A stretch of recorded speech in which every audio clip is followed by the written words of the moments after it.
The Cozy Earth Mother's Day sale is here.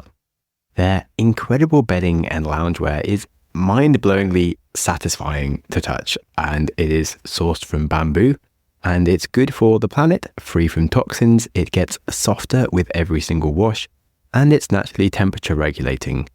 My mum approves, and yours will too. Listeners get 35% off any order at cozyearth.com using code GROWTH. Well, hello, and welcome to the Growth Mindset Podcast. Join me, Sam Harris, on my journey of curiosity and growth. I have conversations with some of the world's most fascinating humans, from billionaires to Olympians, and most everyone in between, such as suspiciously happy people and even a hitman. Success isn't just for successful people, it is earned, and you can earn it too. I find out how ordinary people become extraordinary to fuel your own growth mindset.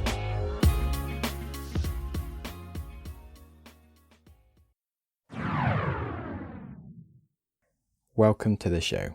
Today we have Randy Ginsburg. He is an entrepreneur and author from New York who has written the book Adversity to Advantage. It focuses on how the problems in our lives can help us build a stronger personality and become a more successful human. It's a great book and my pleasure to have him on the show. Welcome to the Growth Mindset Podcast. Thanks, Sam. I'm very happy to be here. Cool. So I'd like to have a bit of an introduction to my guest. So can you give me your life story this very quickly in 3 minutes? Yeah, definitely. So I grew up in a small suburb of New York, and I was always a very creative kid. I was very entrepreneurial and scrappy. I was the type to do lemonade stands and door-to-door snow shoveling and sell Snapples and sodas out of my locker at school. And that really set the tone for me wanting to become an entrepreneur when I grew up. And in my middle school years, and this is what really prompted the idea for the book, I faced a lot of childhood bullying. And because I was a bit different, I looked very different. I had small, greasy blonde hair, buck teeth, acne, just any appearance, skinny appearance wise, I was an easy target. And so this was something that had built up, and over the years it took a pretty profound toll on my mental and physical health. And I was avoiding school. I was a big athlete and was avoiding practices and games that I usually loved because I didn't want to see people. And then in my senior year of high school, I started my first business, more serious business, buying and selling sneakers and high-end pieces of clothing on the internet. And this started with buying one pair on Facebook and getting a loan from my parents for $150. And they sat for 2 months, and my parents were like, just sell the damn things already. Like, why did we give you this money? And eventually I flipped it. And then with the pair that I flipped it with, I bought 2 more pair. And then one of those pair I traded up. And I just continued to snowball this until I had around $1,000. And I then started buying, like anything you buy in bulk. I bought 6 pairs and then got them for a cheaper price and continued to flip those. And over the course of 3 years, it really turned into a very profitable business, and it became my identity. And that was a real coping mechanism for me to escape the bullying and focus on something more meaningful. That was in high school. I then went to study at Syracuse University, a college in New York, where I majored in entrepreneurship and marketing. And during my last year at Syracuse, I started working on the book, the title that you just mentioned, Adversity to Advantage, How to Overcome Bullying and Find Entrepreneurial Success. So for the last year and a half, I've spent my time interviewing and researching a highly diverse group of successful entrepreneurs, all who were bullied as kids, in an attempt to see how these experiences that we conventionally think are very negative actually were positives in their lives, and help teach them really valuable lessons and growth mindsets and the things that propelled them into entrepreneurial success. So the book launched in July, and since then I've been doing a lot of press and speaking and a little bit of coaching, and now we're here. Cool. Yeah, that's nice. Sorry to hear about your bullying. I mean, no worries. So as in, some people say they can become entrepreneurs much later without ever doing stuff when they're young. But do you know why it was that you're interested to be an entrepreneur so young then? So I think there's a big debate over entrepreneurship, whether entrepreneurial skill is something that's innate, something that you're born with, or if that's something that you develop over time along your life's journey and it's affected by all the different events in your external environment. And for me, I think it was a mix of both. So I was always, like I said, very scrappy and had a good sense of business. But part of the reason I wanted to become an entrepreneur was because of the bullying. I think it gave me a chip on my shoulder. It gave me a desire to prove myself and a desire for control over my own life and wanting to kind of go against the grain, which was something that I'd always done, because entrepreneurship is, of course, not the most profitable. It can be, but if you're chasing money, you probably should be in another career path. It's not the most profitable. It's not the most financially stable. It's pretty ambiguous, and that's not for everyone. But the idea of risk and challenge has always been something that I've welcomed on into my life. And I think that that became so relevant and so important to me after having gone through the bullying. So I think that had a pretty profound impact as well. So when you first started getting bullied, then it was just like kids being kids. Yeah, it was kids being kids at first. And then it was started to just pick up. It was more physical, obviously cyberbullying. I grew up in the age like you with a lot of technology. And older days, you could leave school and you go home and you do whatever you want and you don't see the kids till the next day. With cyberbullying, you're never really escape. You know, there's an avenue to you at all times. And it started with initially kids being kids, and it picked up to be a bit more intense, more gradual over time, and carried on for a few years. And once you go through that and your guard's already let down and you develop anxiety and depression and you're more self-conscious, it's things that might not initially have gotten to you already start to seem a bit worse. So it's just a gradual process that was trending downward. Wow, that's not very nice at all. Yeah, I haven't really experienced much cyberbullying, but I've never been hugely active on kind of things. And I guess I was a bit old by the time Facebook became a thing. As technology has developed, so like even kids who are just growing up, like I still was on the forefront of Facebook, Instagram. Those came out towards when I was in the middle. Facebook was like when the end of middle school, but Instagram and Snapchat were much later. For kids growing up with it now, I have like cousins who are 7 with iPhones on Snapchat and Instagram. That's what I think really is going to give it 5-10 years. It's going to have a big effect on a lot of people. Definitely. I mean, I remember when I was at college, my friend's little sister's Facebook was becoming like really big.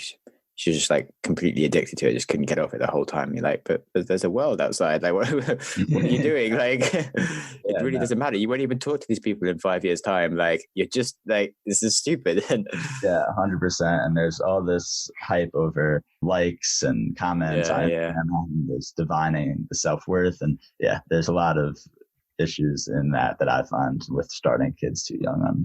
Yeah. Right. Can you give an example of what cyberbullying would be exactly? As in people, how do you get isolated on cyberbullying, or how do you feel?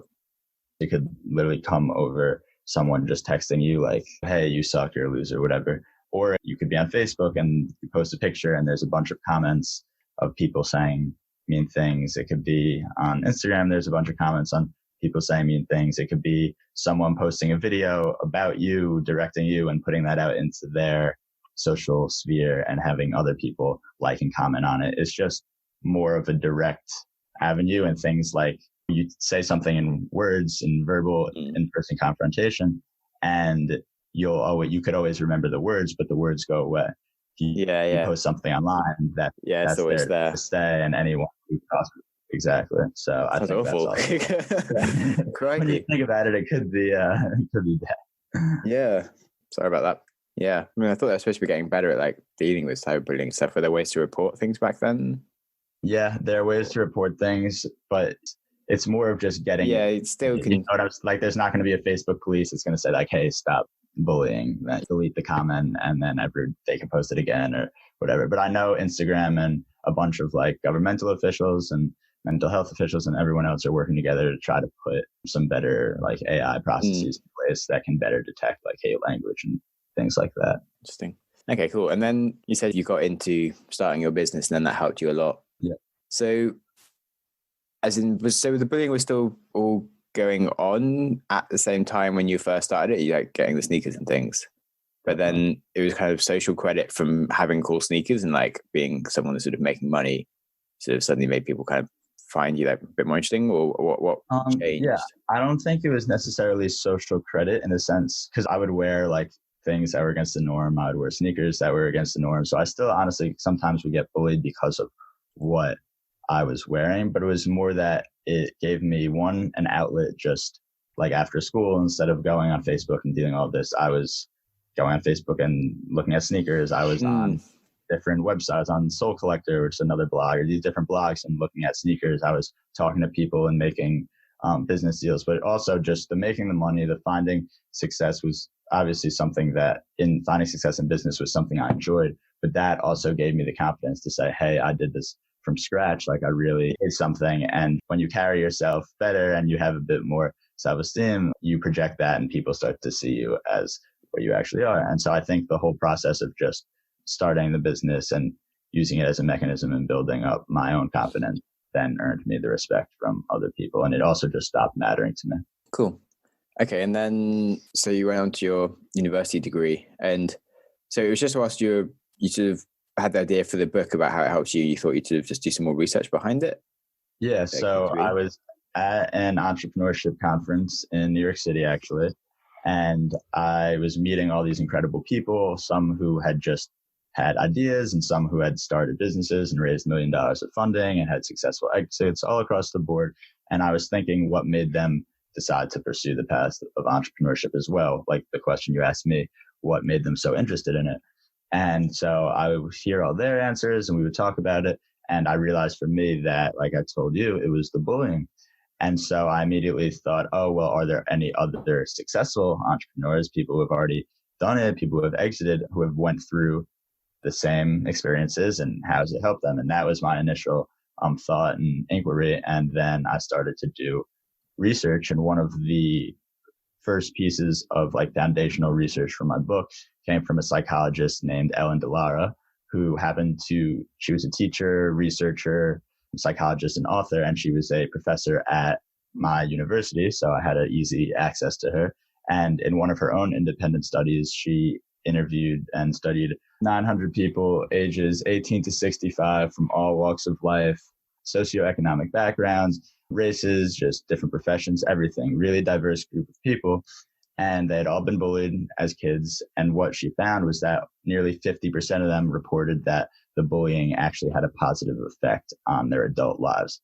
And the way that it did affect their lives, some of the reasons they gave were resiliency. So just never backing down from adversity and being able to face any challenge that got in their way. It made them more independent and resilient.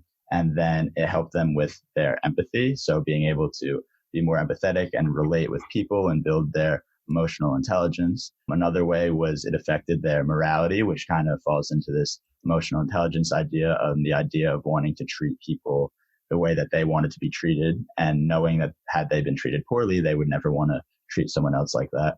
And then the last one was the idea of goal attainment. So having the chip on their shoulder, having the desire to prove themselves and the desire to work hard to make something of themselves, considering previously they had been told that they would never amount to anything. And so these were all effects that came from the bullying, but also translated very well into entrepreneurial success and just professional success as a whole. And so once I had this kind of framework of ways that it had helped people of all professions become better adults, I then looked for that in the entrepreneurs who I interviewed. So I went and interviewed and studied a bunch of entrepreneurs, and all of these criteria checked out. It helped their resilience. And entrepreneurship, you get 1,000 no's before you get a yes. You get rejected by investors. You get rejected by speaking events, whatever it is, and needing to just power through that. It helped them in their negotiation skills, their leadership skills, hiring, firing, just dealing with people, because entrepreneurship is such a social profession. And then it also helped them with the drive and the desire to prove themselves and the goal attainment piece. So in the interviews and what I disclosed in the book and the specific stories, it all really came together and solidified. And that was really cool to me. I think when we think of bullying as a whole, we think of it to be naturally and conventionally all negative. And there isn't much research out about the positive. Definitely. And similarly, like you read David Goggins' book? I haven't. No, what's that? Can't Hurt Me. but like he was abused as a child and then bullied and then has this various, like everything just seems to keep on going wrong with him continuously. But then like every single time he just got stronger and stronger and like went on to break like world records and do lots of really cool stuff. And he just had like a really good attitude to growth and like post-traumatic growth kind of thing, and everything he just always saw what he could take from it. And but I think it's partly just the mindset behind how you deal with these things. And that was a big thing, just training yourself and your mind to be resilient and optimistic. And in the book there's a lot of different hacks and studies and just mental frameworks that you can try to apply to your own life, to think of not just bullying but any type of adversity as a challenge. Know how to deal with things when they come up. 100%. That's cool. Because I remember reading your book and being like, the only kind of flaw was sort of like, I know there's some science behind it, but like you keep on taking out examples of people who are bullied and then become entrepreneurs, and sort of saying how this is like a good way, and sort of, well, how many people were bullied and didn't become entrepreneurs, or how many entrepreneurs were not bullied. So it's not like you haven't got all the other sort of different elements to make like it's a big experiment, although like there's definitely people that do have this happen, and like there's loads of cases. There's like a causal correlation sort of effect kind of thing. It's more of the fact that this was a way that people have expressing themselves through entrepreneurship or devoting their life to a meaningful project or purpose, whether that was going and starting a nonprofit or working for a nonprofit or then doing the entrepreneurship thing. Just it was more of the idea of dedicating your life and focusing on something that's meaningful to you. And the examples of the people in the book, it was entrepreneurship. But doing that, spending that time and purpose is a way to build your confidence and escape bullying. That was more. No, that's good. I do like it. And certainly, like if you're a parent, like if your kid's getting bullied, it's not like, yes, woohoo, great. Exactly. But it's a chance to be like, okay, how can I teach my child to be more resilient? And you can maybe facilitate them having like a better experience out of it as a result and not getting too caught up in it as such. Like studies have shown that only like 30% of kids will go and seek adult help when they're being bullied. I know for me, I never went to my parents at all, tell them anything about it till I was like 18, 19 years old. And that was by way, this had all passed. It was tough, but like you said, it's just for parents who read it, it's being able to see that if my son is going through this, one, how to look for certain signs that if their kid isn't going to them, how they might be able to pick up on it earlier. And then two, like you said, just if they are verbal and open with it, what tactics and methods can they use to kind of just attack the challenges as they come?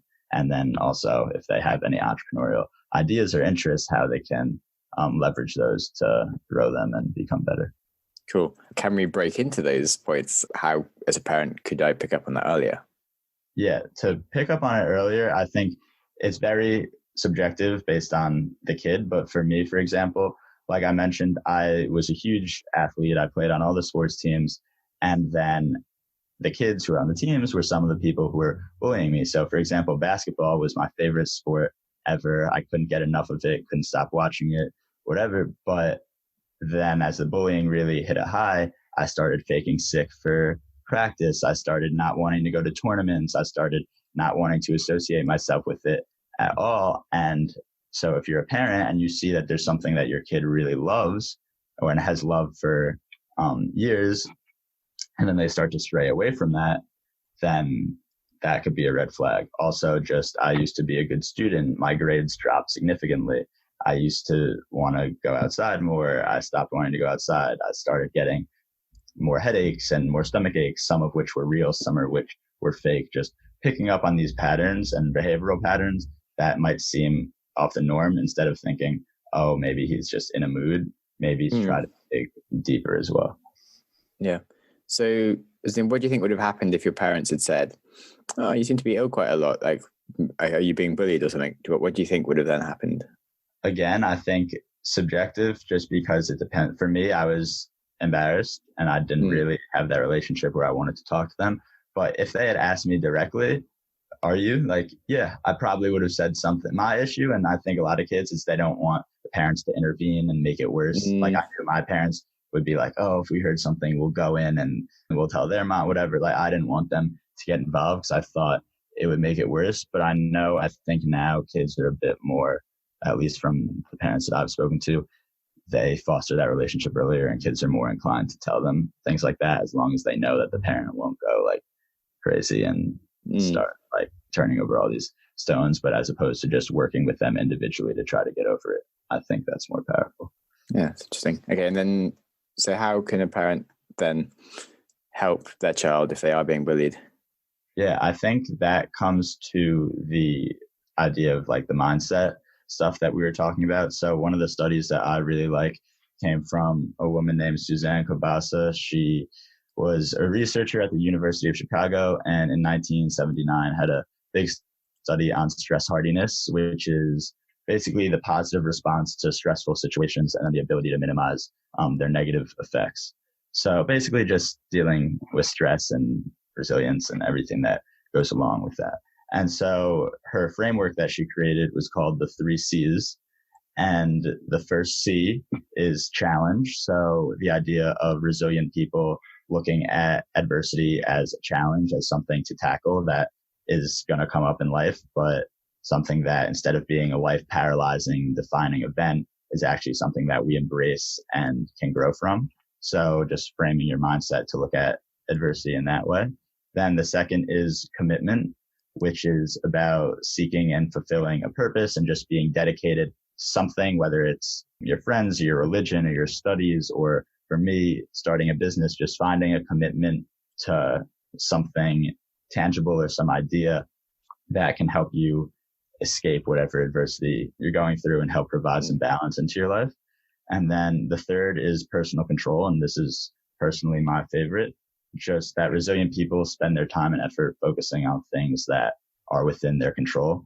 We tend, just as humans, to worry so much about these external outside events that are ultimately out of our control. And although they might have big impacts on us, the more you worry about it, nothing more is going to come in your control. So just by thinking about things that you actually are able to make a difference in your own life, that's another great way to form that resilient mindset. And so I think for parents, just since those are pretty basic concepts that I think most kids are able to comprehend, just sitting down with them at a young age, breaking these ideas down with, regardless if it's bullying or anything else, that you're going to come across some tough times in life, but keep these in mind when you want to deal with them. I think one of the 3 C's is a great example of the framework.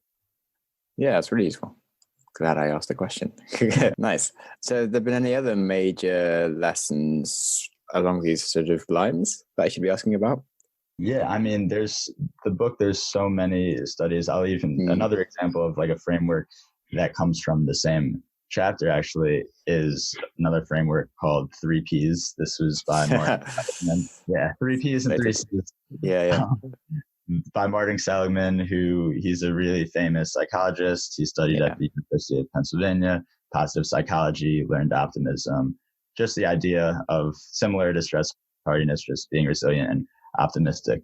So for the 3 P's, the first one is permanence. And this is the idea that a bad situation will never last forever. So nothing is permanent, that there's always a light at the end of the tunnel.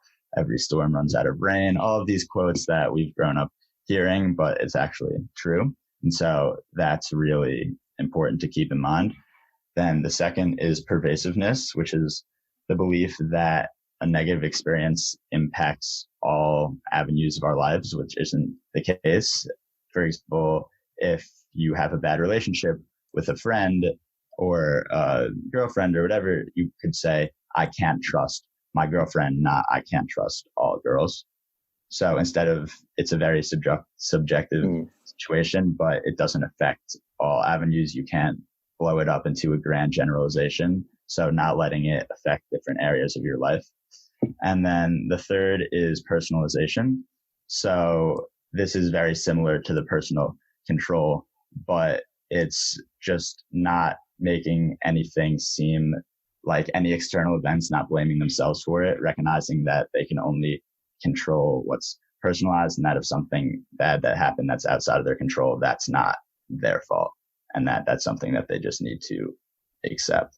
So those 3 also are very powerful. How would you suggest going around teaching a child? And you just sit down and go, so today we're going to learn about the 3 P's, or is it sort of like when something comes up, you go, oh, have you thought about like how permanent this is? And like asking the right questions. I use an event as an example. So, like this could be extreme for some people, but like death is something that's going to come up in all of our lives at some point. So I guess if a kid, let's say a grandparent passes, or it doesn't need to be death, but any type of like, if there's a tree falls on the car and it's in the driveway, just these things that come up in life, and there's an event that you can tie that to. And then that's the time where you sit down with your son or daughter and you say, hey, this just happened and it's sad, but this is how we are going to work towards getting better over it. I think they'll then remember and tie it to that event. And that's something that they'll remember, as opposed to just treating it like a class or something, or a lecture, because no kid wants to be lectured and sat down. They're going to be looking at their phone or looking the other way and saying, get me out of here. But I think when you're dealing with something in the moment, and then you're able to bring that on top of it, and they'll be able to use it. Sure. Cool. So is there anything else specifically about the book that you would like to discuss? I think the one thing, and this is just the way the book's structured, and this is the framework that I put together based on the people who I interviewed, their stories and the ideas for the readers to go and use it and apply it to their own lives, was this idea of the INVENT framework, which is just a framework that doesn't need to be taken in any ordered steps, but that is used to overcome adversity and then go on to pursue entrepreneurship or professional success. And it's based off the teachings in the book. So the first one is to establish identity. So figure out who you are, what you stand for, your values, your belief systems, your interests, just what you want to be known for and put out into the world. Because like I mentioned with the confidence piece in the beginning, you need to be confident in yourself and project yourself outwardly before anyone else that you meet is going to believe in you or take you seriously. The N is develop your nerve. So the idea of just building up a pain tolerance. I know Elon Musk, and he's one of the people that I researched in the book, who was bullied. I unfortunately did not get a chance to interview him, but there's a lot of information out there already on his story. But he says, if you want to start a business, my biggest recommendation would be to have a high pain tolerance. And so just getting familiar with pain and getting familiar with adversity. So develop your nerve. The V is to visualize your goals. And that chapter really talks about the law of attraction and manifestation and vision boarding and just goal setting and driving towards progress. The E is engage with others. And that talks about the emotional intelligence aspect that I mentioned came from the bullying, and just the importance of emotional intelligence in life and in business and interacting with other people, since we are such social beings. The N, the second N, is embrace the now, which focuses on the idea that right now we have so much technology at our disposal. It's never been easier to start a business, to start a podcast, to start a TV show, whatever it is, and just how to take advantage of that and use the technology for a positive as opposed to the negatives that we were talking about in cyberbullying. And then the T, and it's the last one, and this is the one that had a big impact on my life, and I think can on other people as well, is, have you ever read the book The Third Door? Or have you heard of the book The Third Door? Yeah, by Alex Mannion. Yeah, Alex Mannion. He's the youngest international best-selling author, I think, ever. And his idea, he wrote The Third Door book, where he went and interviewed and had the chance to interview some of the world's biggest people of every industry: Bill Gates, Steven Spielberg, Jessica Alba, Sugar Ray Leonard, just so many different people, and condensed all of their advice and everything else into a great story and book. And his idea was the third door framework. So he viewed life as a nightclub. You had the first door where everyone waits online to get in, and they wait hours and hours, and it might be at capacity, and you're just there.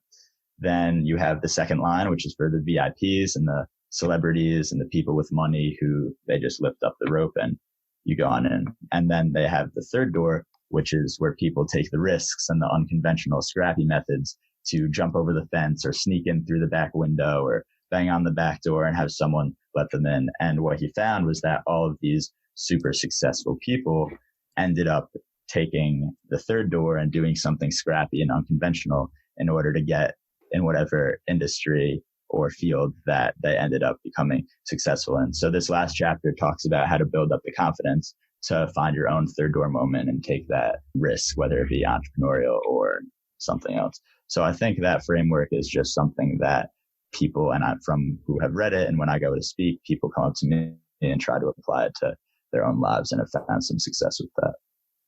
Cool. And then, I guess I'd just like to ask a bit more about like how you marketed your book, because I'm quite interested in authors and getting success. I'm writing a book myself, and it'd be quite fascinating to learn some top tips around, editing and getting an audience. Editing wise, I worked with a bunch of, I had a developmental editor, a copy editor, cover editor, I had a layout editor, and this was all through the program called the Creator Institute, which was headed up by a professor at Georgetown University, a university stateside in Washington, D.C. And he works with a bunch of college students and adults and has his own independent publishing press and just works them through the structure of creating books. So this was initially offered as a college course at Georgetown, and then he spun it off into other people because he had so much success. So I actually met him at that same event that I was talking about, the entrepreneurship event. So that's kind of part of what ended up with you writing it. Exactly.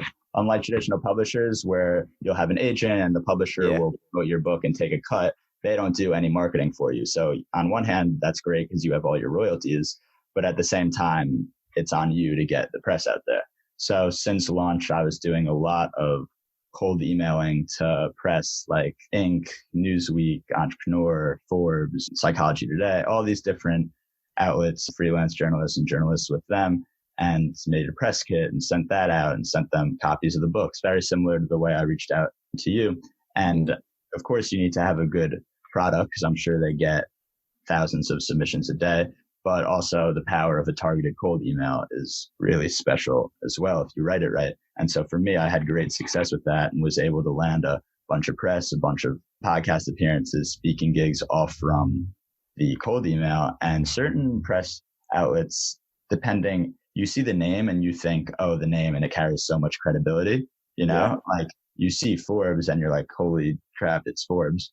But at the same time, it really depends who's writing the article for you. And this is something I learned after, because you could have a small guest writer on Forbes who only gets 2,000 views on their article, or you could be on a random blog that has like a really religious readership of, I'm making it up, 50,000 views an article. And that blog is going to have a lot higher ROI than in terms of actual sales or opportunities after. Then that being said, like you get the one in Forbes, it's easy to just put it in your like link of like, oh, and you should probably have me on your site because I was on Forbes.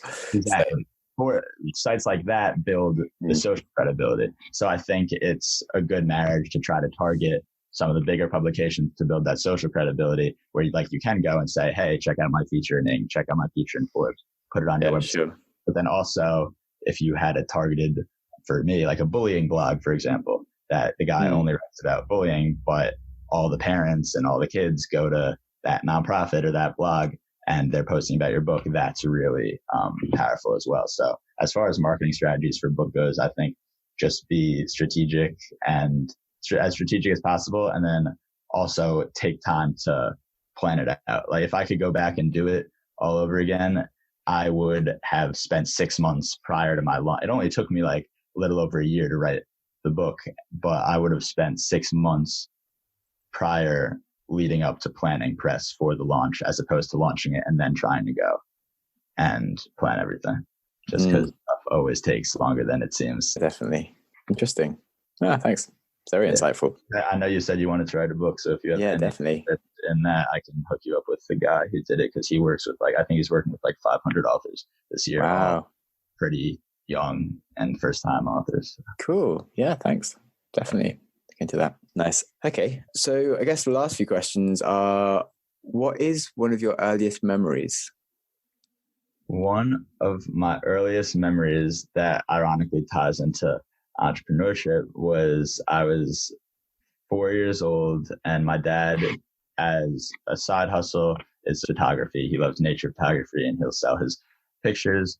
And we used to go to craft fairs in our area all the time. And I would help him mount the pictures. I would help run the booth and help sell them for him. And that was one of my first memories of business. And one of the things that I always fell in love with growing up was we would spend our weekends going to these craft shows and art fairs and just he'd pay to have a little tent and we'd set everything up. And that was something that always stuck with me. And I think probably had like a subconscious influence on my desire to also be entrepreneurial. Cool. That's nice. And then what's the kindest thing that someone's done for you? You can't just say bullying. No.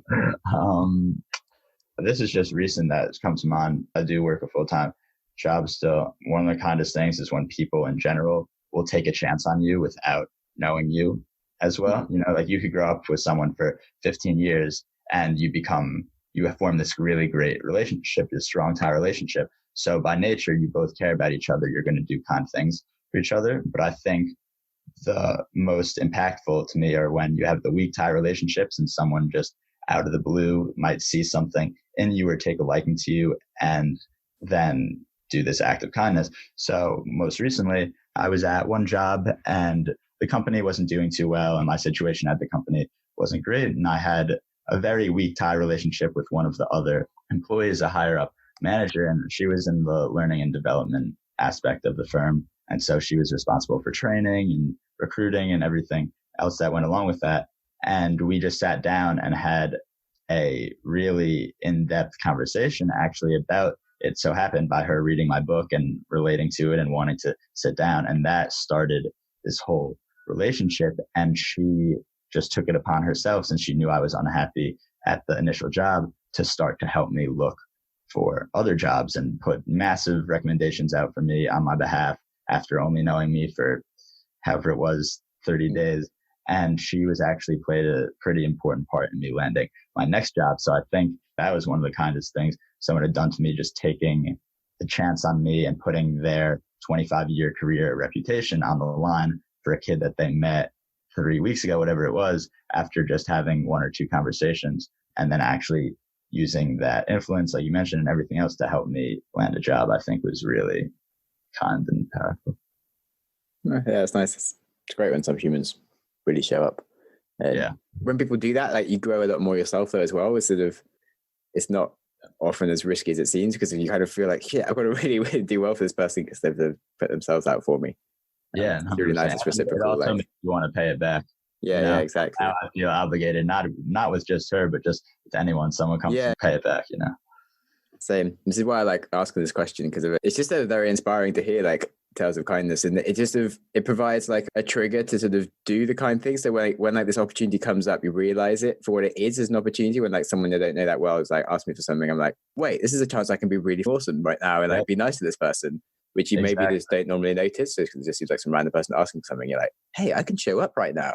Sweet. Yep. And like it's good to be reminded of these things. We should talk more about like nice things, I feel. Definitely. I agree. Totally, I agree. Cool.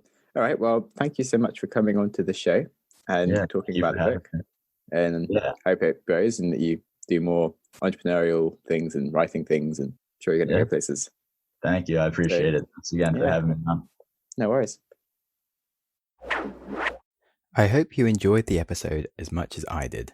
My goal for this podcast is to help make people happier and wiser, and I'm also working on a few other projects in the podcasting space to achieve the same thing. I run the Wiser Than Yesterday podcast with a friend, where we read and discuss a great non-fiction book a week. Talk about things like philosophy, psychology, the economy, self-improvement, and business.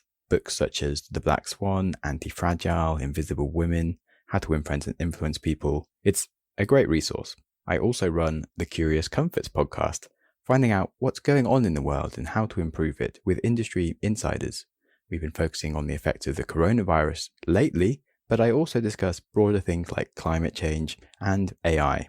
Most recently, I've been building an app, Syncify. It's really to level up your podcast experience.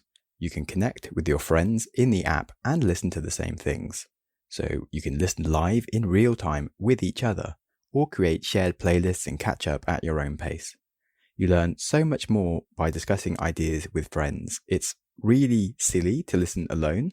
You can also discover and share brilliant episodes with ease without having to try and recommend podcasts in different apps and just it all getting lost and confused. So it's also good for combating isolation and mental health. I personally find social media quite antisocial, and I just don't find it easy to reach out to friends to chat for no real reason, but I do love doing things with other people, and listening to the same content means that I can naturally talk about the same things, and it just gives me that friend time without going out of my way. So I really hope that it can help you, and I just would love you to try out the beta version and help us build this. And obviously do invite your friends. It's all about friends. So you can find out more about Syncify app by going to syncifyapp.com. Thanks for listening.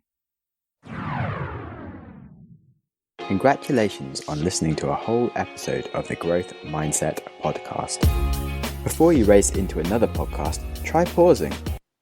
Ask yourself, what have you learned? What could you change? How will you make that change happen? Did you press pause? Knowledge is useless without action. What did you learn? What should you change? And how will you make that change happen?